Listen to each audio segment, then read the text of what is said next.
Qərbi Azərbaycanla bağlı həqiqətlərin beynəlxalq ictimaiyyətə çatdırılması məqsədi ilə ölkə hüdudlarından kənarda silsilə tədbirlərə start verilib. Bu çərçivədə ilk beynəlxalq konfrans bugün Ankarada keçirilir. Qərbi Azərbaycanın qayıdış insan hüquqlarının aliliyinin mühüm şərti kimi mövzusunda tədbirin iştirakçılarına Prezident İlham Əliyevin məktubu oxunub. Biz indi Ankaraya birbaşa bağlanırıq. Türkiyə təmsilçimiz Yalçın Tahiroğlu beynəlxalq konfrans barədə ətraflı məlumat verəcək. Yalçın, bizi eşidirsinizsə, buyurun məlumatlarınızı dinləyək. Vəfa Qərbi Azərbaycan icmasının Azərbaycan-Türkiyə evi İctimai Birliyi ilə birgə təşkil etdiyi tədbirə olduqca böyük maraq var.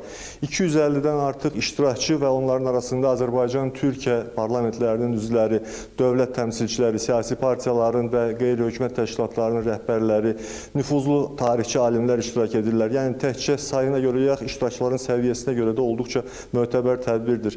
Konfrans Azərbaycan Prezidenti İlham Əliyevin məktubunun oxunması ilə başladı. Prezident administrasiyası siyasi partiyalar və qanunvericilik orqanı ilə əlaqələr üzrə şöbənin müdiri Ədalət Vəliyev dövlət başçımızın məktubunu təqdim etdi. Məktubda Qərbi Azərbaycan məsələsinin tarixi haqqında ətraflı məlumat verilir. Eyni zamanda qayıdışın artıq beynəlxalq gündəliyə daxil edildiyi, dəstəkləndiyi və Ankarada keçirilən konfransın da bu işə önəmli töhfə verəcəyinə inam ifadə edilir. Hal-hazırda konfrans panel iclasları ilə davam edir.